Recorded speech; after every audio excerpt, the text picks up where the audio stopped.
यहाँ पर देखो पहला क्वेश्चन क्या दिया गया है, the average of 30 results is 20 and the average of other 20 result is 30, what is the average of all result.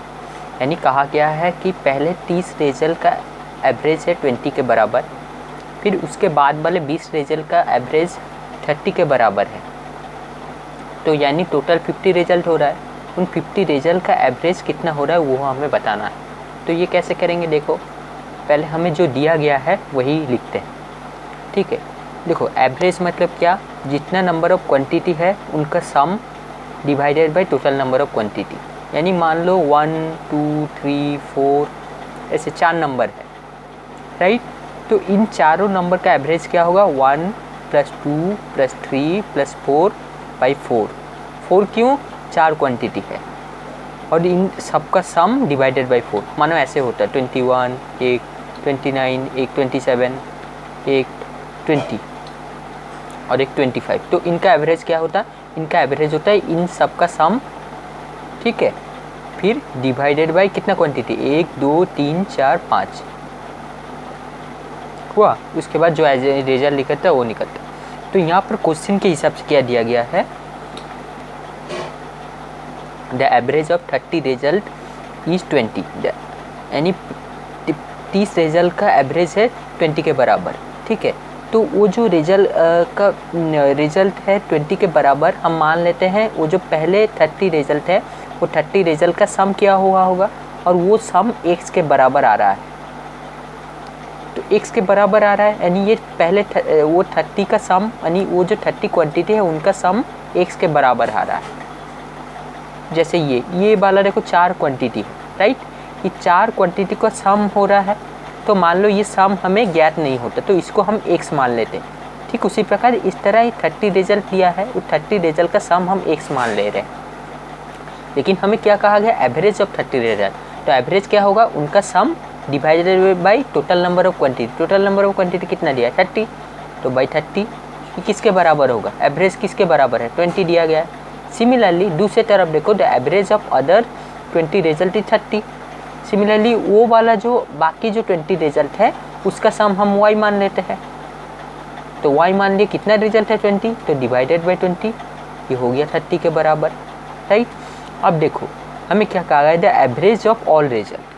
तो ऑल रिजल्ट मतलब ये 30 रिजल्ट का है, ये 20 रिजल्ट का है, तो टोटल नंबर ऑफ रिजल्ट कितना हुआ 50, ठीक है। तो एवरेज ऑफ ऑल रिजल्ट क्या होगा, 50 रिजल्ट का सम ऊपर न्यूमरेटर में डिवाइडेड बाय 50। लेकिन टोटल का सम कैसे निकलेगा, वो तो सम हमें पता नहीं, लेकिन हम सम निकाल सकते हैं।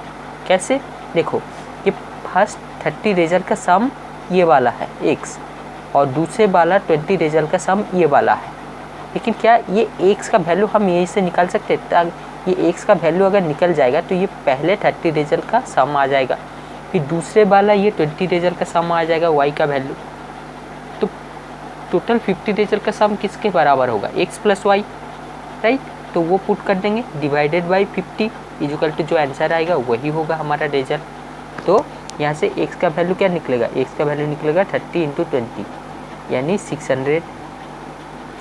सिमिलरली यहाँ पर y का वैल्यू क्या निकलेगा, 30 × 20 ये भी आ रहा है 600, राइट। अब देखो 50 रिजल्ट, टोटल रिजल्ट कितना है 50, तो 50 रिजल्ट का एवरेज कितना होगा, एवरेज ऑफ 50 रिजल्ट कितना होगा, 50 रिजल्ट है तो 50 से डिवाइड होगा, और 50 रिजल्ट का यानी 50 जो क्वांटिटी है उनका सम, लेकिन 50 क्वांटिटी का सम हमें पता नहीं, तो इसको हम 2 हिस्से में तोड़ सकते हैं। देखो 30 क्वांटिटी का दिया गया है, एक 20 क्वांटिटी, 30 क्वांटिटी का सम x के बराबर, और x का वैल्यू हम निकाल चुके हैं कितना 600, तो ये 30 और बाकी बचा 50 से 20, और 20 क्वांटिटी का सम y के बराबर और y का वैल्यू 600, ये भी हो गया 600, हो गया, लिख दिए। अब देखो इसको सॉल्व करेंगे कितना आएगा आंसर, 1200 डिवाइडेड बाई 50, यानी आंसर आ रहा है 24। क्या 24 ऑप्शन में है, हाँ, option number A is correct.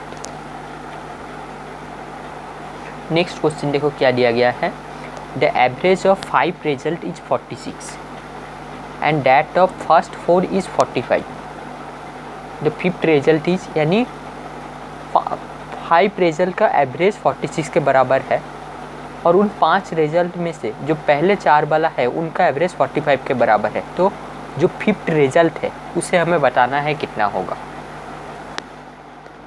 So average of 5 result 46 के बराबर है, यानी एवरेज ऑफ 5 रिजल्ट यानी वो जो 5 क्वांटिटी है वो 5 क्वांटिटी का सम डिवाइडेड बाय 5 किसके बराबर है 46। और उन 5 क्वांटिटी में से पहले 4 क्वांटिटी का एवरेज दे दिया है, यानी पहले 4 क्वांटिटी का सम डिवाइडेड बाय 4 किसके बराबर है 45 के बराबर है। तो हमें 5th रिजल्ट क्या है निकालना है। तो कि इसे देखो कैसे करेंगे जो दिया गया है। तो मान लेते हैं पहले 5 क्वांटिटी का जो सम है, यानी पहले 5 क्वांटिटी को ऐसे प्लस करके कुछ सम आया होगा जो न्यूमरेटर क्वेश्चन में लिखेंगे, उसको मान लेते हैं x। तो x बाई 5 किसके बराबर है, ये 45, ये 46 के बराबर है, राइट। सिमिलरली ये देखो डेट ऑफ फर्स्ट 4, और इन 5 क्वांटिटी में पहले 4, यानी पहले 4 का मान लेते हैं y, पहले 4 का y है सम, ठीक है। y बाई 4 किसके बराबर है 45 के बराबर। माने मतलब ये देखो a b c d और e, मान लो ये 5 क्वांटिटी है और इन्हीं 5 क्वांटिटी में से ये जो 4 क्वांटिटी है इनका सम दिया गया है एवरेज, यानी इनका एवरेज दिया गया है 45 और इन पांचों का एवरेज दिया गया है 46, राइट। तो इन चारों का एवरेज किसके बराबर, ये जो 45 है यानी ये किससे कैसे आ रहा है a plus B plus C plus d, यानी a plus B plus C plus d by 4। और इन 4 क्वांटिटी का जो सम है ये तो हमें पता नहीं, तो इसे हम y मान लेते हैं, वही यहाँ पर लिखा हुआ है। सिमिलरली ये जो 5 क्वांटिटी का एवरेज है, यानी a plus B plus C plus D plus E, ये न्यूमरेटर में होगा। इनका जो सम जिस तरह इसको y माने थे उसको हमने x मान लिया। तो इससे क्या होगा देखो, इससे देखो हम x का वैल्यू निकाल सकते हैं। तो x का वैल्यू निकल जाएगा तो क्या होगा, x क्या है, x से पहले 5 क्वांटिटी का सम, और y क्या है, y का वैल्यू अगर निकाल देंगे y है पहले 4 क्वांटिटी का सम। तो इससे देखो एक फ़ायदा हो रहा है, x यहाँ तक सम आ जा रहा है और y यहाँ तक सम आ रहा है, यहाँ तक ये 4 क्वांटिटी, और x वहाँ तक आ रहा है। तो यानी मतलब ये एक एक्स्ट्रा है। तो हमें 5th रिजल्ट चाहिए, तो 5th रिजल्ट चाहिए मतलब यहाँ तक जो सम हो रहा है और यहाँ तक जो सम हो रहा है, अगर उन दोनों को डिफरेंस कर दिए तो ये जो एक्स्ट्रा रिजल्ट आ रहा है यही 5th रिजल्ट है। देखो 1 2 3 4 5, और ये जो डिफरेंस आ रहा है यही हो जाएगा 5th रिजल्ट। तो क्या करेंगे देखो, ये वाला लिखा लेंगे। तो x का वैल्यू क्या होगा 46 इंटू 5, राइट। तो इसका वैल्यू क्या होगा, इसका वैल्यू होगा 230। सिमिलरली y का वैल्यू यहाँ से निकालेंगे तो y होगा 45 इंटू 4, ये हो रहा है 180 के बराबर। अब ये देखो ये जो 180 है, अगर मान लो ये 5 क्वांटिटी है, 5 क्वांटिटी y जो सम है a plus B plus C plus d का सम 180 के बराबर है। और ये जो 230 है ये मान लो 5 क्वांटिटी का सम है, यानी हम एवरेज निकाले थे, तो ये a plus B plus C plus D plus E का सम, राइट। यहाँ पर देखो 230 कैसे आया, यहाँ तक देखो a plus B plus C plus d, यहाँ पर भी a प्लस बी प्लस, ये चारों क्वांटिटी सेम है, लेकिन यहाँ पर एक्स्ट्रा e जुड़ा है और e कुछ नहीं 5th वाला रिजल्ट। तो यानी इससे अगर ये वाला माइनस कर दी, ये वाला इससे कितना बड़ा है, तो वो वाला जो आंसर आएगा वो किसके बराबर आया है, वो किसके लिए आया है, ई के एडिशन से। तो ई यानी 5th रिजल्ट, तो 5th का आंसर निकल जाएगा। तो 5th का आंसर क्या निकलेगा 230 माइनस 180, यानी किसके बराबर 50। तो answer is 50, option number d. अब देखो नेक्स्ट क्वेश्चन क्या कहा गया है, the average of odd numbers up to 100 is. ये देखो बहुत ही इजी क्वेश्चन है और थोड़ा इम्पोर्टेंट क्वेश्चन है। देखो the average of odd numbers up to 100, यानी 100 तक जितना भी ऑड नंबर है उन सब का एवरेज कितना होगा। अब देखो ऑड नंबर क्या होता है 1 3 5 7, यानी जिन दोनों नंबरों के भीतर जो कॉमन फैक्टर होता है वो 1 होता है, वो 1 और खुद ही से डिविजिबल होता है, ठीक है।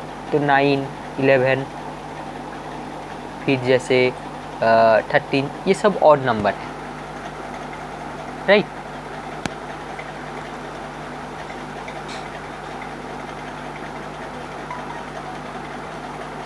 तो इसी तरह लास्ट ऑड नंबर क्या होगा, लास्ट ऑड नंबर होगा 99। राइट। 100 में से 100 तो ऑड नंबर नहीं हो सकता, तो लास्ट ऑड नंबर 99 होगा। अब हम देखते हैं 99 वाला ये कितने वाला टर्म है, यानी कौन सा नंबर टर्म है। तो इसके लिए हम एपी का कॉन्सेप्ट लगाएंगे। तो एपी का कॉन्सेप्ट क्या लगाएंगे, देखो इन दोनों में जो कॉमन डिफरेंस है, सब में कॉमन डिफरेंस क्या है, सब में कॉमन डिफरेंस 2 के बराबर है, यानी 2 से ज़्यादा इंक्रीज हो रहा है। और एपी किसे कहते हैं, जो निरंतर एक ही कॉमन डिफरेंस से इंक्रीज हो रहा है या फिर डिक्रीज हो रहा है एक टर्म के सीरीज में, राइट। तो यहाँ पर देखो, यहाँ पर जो ये वाला है पहला टर्म क्या है, पहला term a is equal to 1 है और कॉमन डिफरेंस d 2 के बराबर है। और लास्ट वाला टर्म यानी 99 है और 99 को हम an लिख देते हैं। तो हम देखेंगे 99 जो टर्म है इस सीरीज़ में ये कौन सा वाला टर्म है। तो हम जानते हैं कि an is equal to a plus n-1/d और a क्या है, a है वो वाला टर्म, वो वाला नंबर, यानी ये 99 और a क्या है, वो सीरीज़ का पहला वाला टर्म, इस सीरीज़ का पहला वाला टर्म है 1। और n क्या है, n यानी जो हमें फाइंड करना है वो कौन सा नंबर टर्म है, n यानी उस जो टर्म है वो वैल्यू ये वाला, और n यानी ये 99 कौन सा वाला टर्म है, कौन सा वाला टर्म है, और d यानी कॉमन डिफरेंस, यानी इस सीरीज़ में एक के बाद एक नंबर किस नंबर से इंक्रीज हो रहा है। तो इस सीरीज़ में देखो एक के बाद एक 2 नंबर 2 से इंक्रीज हो रहा है, तो d हो जाएगा कॉमन डिफरेंस। तो अब देखो 99 को निकालने हैं तो हम क्या करेंगे, पहले 99 को ऐसे पुट करते हैं। तो a 1 के बराबर है, n को हमें निकालना है n-1 और d कितने हैं, d 2 के बराबर। अब इसको सॉल्व करते हैं। देखो 99 - 1 होगा इस तरफ n-1/2 होगा, राइट। अब देखो n-1 एक तरफ रहा, अब देखो ये 98 और 2 मल्टीप्लाई कर रहा था, इस साइड डिवाइड करेगा, राइट। तो n किसके बराबर हुआ, ये 49 हुआ और n-1 था, यानी -1 था, इस साइड आएगा तो +1 हो जाएगा, राइट। तो n हो जाएगा 50, यानी 99 है 50th टर्म, इस सीरीज़ का कितना वाला टर्म, 50th टर्म है, ठीक है। और ये जो 50th टर्म है यही लास्ट टर्म है, क्योंकि ना हमें 100 तक जाना है, उससे बाद नहीं। तो 1 से 100 तक जितना भी ऑड नंबर है वो टोटल 50 तो ऑड नंबर है, ठीक है। और उन 50 तो ऑड नंबर में जो लास्ट वाला ऑड नंबर है वो 99 है। तो हमें क्या निकालना है, the average of odd numbers up to 100। तो इसे कैसे निकालेंगे, देखो अगर हम ध्यान से देखें तो ध्यान से देखो 1, 3, 5, 7, 9 ऐसे नंबर इंक्रीज हो रहा है। पीछे से देखो 1 के साथ अगर 99 प्लस किए तो ये 100 हो रहा है। सिमिलरली 97 3 के साथ प्लस किए तो 100 हो रहा है। 5 के साथ 95 प्लस किए तो ये 100 हो रहा है। 7 के साथ 93 प्लस किए तो 100, 9 के साथ 91 प्लस किए तो 100। यानी पहले से जितने भी नंबर हम ऑड नंबर प्लस कर रहे हैं और वही उसका कॉम्प्लीमेंट एक नंबर है 100 से माइनस करने पर, यानी 100 से अगर 1 माइनस करें तो 99 आता है। तो इन दोनों का सम 100 हो रहा है। तो ऐसे अगर हम कंटिन्यू करते जाए हमारे पास 25 ऐसे पेयर बनेंगे जिसका सम 100 के बराबर आता है, ठीक है। अगर मतलब हमारे पास देखो 25 पेयर कैसे बनेंगे, टोटल 50 तो टर्म है, 50 तो नंबर है और 2 नंबर मिलकर 100 बना रहे हैं। तो 50 तो नंबर में से 2 नंबर मिलकर एक पेयर हो रहा है, तो 50 तो नंबर है, यानी 25 पेयर होगा। और वो जो 25 पेयर है उन 25 पेयरों में से एक पेयर का वैल्यू 100 के बराबर है। देखो हम ऐसे स्मार्टली लिख रहे हैं। तो 25 पेयर है तो 25 पेयर का वैल्यू क्या हो जाएगा, 25 × 100, राइट। ये हो जाएगा 2500 हो गया। और हमें क्या चाहिए, एवरेज ऑफ ऑड नंबर। तो एवरेज क्या होता है 2500, यानी ये 25 पेयर जो बन रहे हैं उनका सम इसके बराबर आ रहा है। देखो 1 + 19 हमें 50 तो टर्म था, उन 50 तो टर्म में से हम उसको ऐसे लिखे ताकि वो हमारे कैलकुलेशन इजी बने। तो उन 50 तो टर्म में से देखो हम 2-2 का एक पेयर ले सकते हैं। 2-2 का पेयर लेने क्या आसानी हो रहा है कि 2-2 के पेयर से हम 100 कर पा रहे हैं। और 50 तो टर्म है, यानी 2-2 का नंबर लेकर हम अगर एक पेयर बनाए तो हमारे पास 25 ऐसे पेयर हो जा रहा है। और इस पेयर का एक खासियत यह है कि जो भी पेयर हम बना रहे हैं उस पेयर का वैल्यू 100 के बराबर है। तो अगर 100 के बराबर है तो 25 पेयर का सम कितना होगा, 25 पेयर का सम होगा। एक पेयर का अगर 100 है, 25 पेयर का क्या होगा 100 + 100 + 100 ऐसे 25 टाइम।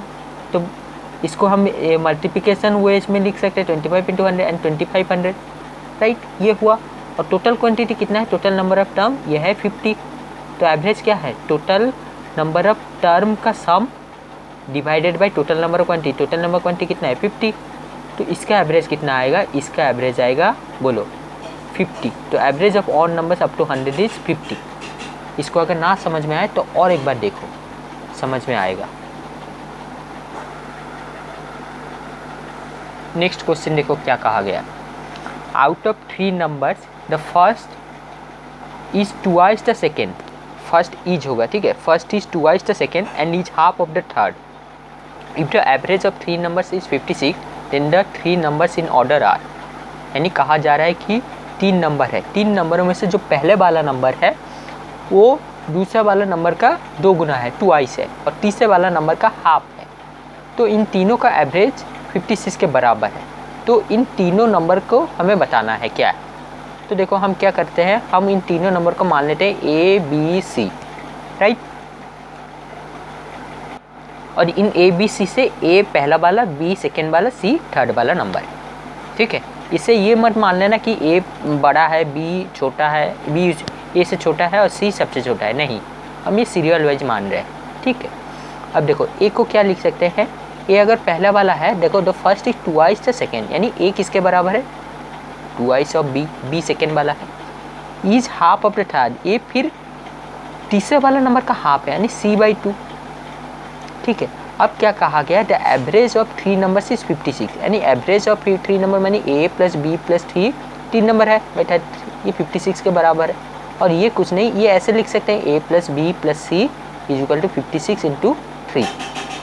अब देखो ये वाला नंबर आया, तो हमें 3 नंबर चाहिए। तो हमें ये देखकर एक पता चल रहा है कि अगर A B C इन तीनों को हम एक ही क्वांटिटी में लिख सके तो एक ही अननोन क्वांटिटी का वैल्यू निकल जाएगा, उससे बाकी 2 का निकाल सकते हैं। परंतु इसको एक ही क्वांटिटी में अगर मान लो मैं A को B में कन्वर्ट करता हूँ और B को B रहने देता हूँ, C को B में, यानी पूरा इक्वेशन B में रहने देता हूँ, या फिर C के टर्म में रिप्रेजेंट करता हूँ, यानी A को C में और B को C में और C को C में रिप्रेजेंट, तो C का वैल्यू निकल जाएगा, फिर बाद में B और A का वैल्यू निकाल सकते हैं, ठीक है। तो ये कैसे निकालेंगे, इसके लिए हमें ये वाला इक्वेशन का हेल्प लेना है, यानी ये वाला इक्वलिटी को। अब देखो ये A है, A 2B के बराबर और ये = C/2 के बराबर, राइट। अब देखो ये वाला A 2B के बराबर, ठीक है, मानते हैं। C/2 देखो ये हमें आसान ही नहीं लग रहा है, हम क्या करेंगे, इसको एक टर्म में लेके आएंगे। ऐसे भी हो सकता है लेकिन एक टर्म में लेके आएंगे। क्या करेंगे, हम 2 बोथ से 2 मल्टीप्लाई कर देंगे, तो क्या होगा, 2 मल्टीप्लाई करने पर ये 2A हो जाएगा। ऑलरेडी A 2B के बराबर थे, 2B के बराबर था, तो 2A हो गया है, तो 2 × 2B हो जाएगा, इस साइड भी 2 मल्टीप्लाइड होगा तो ये 4B हो जाएगा। सिमिलरली अब यहाँ पर देखो 2 जब मल्टीप्लाई करूँगा 2 × C/2, तो ये क्या होगा, 2 से 2 कट जाएगा, तो हमारा आसानी होगा 2A = 4B = C। अब देखो ये वाला इक्वेशन ईजी लग रहा है इक्वलिटी, या फिर ये वाला ईजी लग रहा है, ये वाला, इसीलिए 2 से मल्टीप्लाई की। अब देखो ये वाला से हम क्या करेंगे, देखो C को C रहने देते हैं, हम C को C रहने देते हैं और हम A को क्या करते हैं, C के टर्म में रिप्रेजेंट करें, या फिर हम A को A रहने देते हैं, पूरा इक्वेशन को A के टर्म में रिप्रेजेंट कर देते हैं, तो A ऐसे सिंपली रहेगा। B को हम क्या लिख सकते हैं, B लिखेंगे, B देखो इन दोनों में से B क्या होगा, 4B = 2A, यानी B = 2A/4, और ये कुछ नहीं 1/2, यानी B किसके बराबर है, A/2 के बराबर। तो इससे B को हम लिख सकते हैं A/2, और C को क्या लिखेंगे, देखो C 2A के बराबर है, यानी 2A = 56 × 3, राइट। अब देखो ये पूरा वाला इक्वेशन A के टर्म में रिप्रेजेंट हो गया, तो इससे A वाला वैल्यू निकल जाएगा। अब देखो कैसे निकालेंगे इसको, हम अगर LCM लिए तो ये वाला होगा 2A + A + 4A = 56 × 3। अब कुछ नहीं, अब इसको सॉल्व करते हैं, ऊपर वाला देखो 7A होगा और इस तरफ जाएगा 56 × 3 × 2, राइट। तो A का वैल्यू क्या निकलेगा, A का वैल्यू निकलेगा 56 × 3 यानी 3 इंटू 2 को हम 6 लिख सकते हैं बाई 7, हाँ कि नहीं। तो अगर 7 को लिखें तो ये वाला आंसर कितना आएगा देखो, तो ये वाला देखो आंसर कितना आएगा 7 8 जा, और ए का वैल्यू कितना आया 8 इंटू 6 यानी 48, ए का वैल्यू आ गया। अब देखो बी और सी का वैल्यू निकाल सकते हैं, हाँ निकाल सकते हैं। बी क्या है देखो, बी कुछ नहीं, बी है a/2 यानी a/2 यानी 48, ये देखो a/2 है 48/2 यानी बी हो गया 24। देखो 48 और 24 यानी ये वाला, और सी वाला क्या निकालेंगे देखो, सी का वैल्यू क्या है, ये वाला इक्वेशन तो देखो अगर सी लेके सी 2a के बराबर है, यानी ये देखो यहाँ से हम ऐसे लिख सकते हैं a c/2 के बराबर है, यानी सी क्या होगा 2a के बराबर, राइट। तो सी 2a के बराबर हुआ, यानी a 48 है तो सी होगा 2 इंटू 48 यानी 96। तो 48 24 96, 48 24 96 कौन सा है, option number b. Next question देखो क्या कहा गया है, the average age of 3 boys is 15 years, if their ages are in ratio 3:5:7, the age of the youngest boy is. अब देखो कहा गया है 3 बॉयज़ है, उनका एवरेज एज 15 के बराबर है, और उनका इंडिविजुअल एज का रेशियो 3:5:7 में दिया गया है। तो उन तीनों में से जो सबसे यंगेस्ट है यानी सबसे छोटा है उसका एज किसके बराबर है वो हमें बताना है। तो कैसे करेंगे देखो, तीनों बॉयज़ का एज है 3:5:7। अब देखो रेशियो तो सिंपलेस्ट फॉर्म में होता है, हाँ कि नहीं, लेकिन एज जो सिंपलेस्ट फॉर्म में नहीं हो सकता।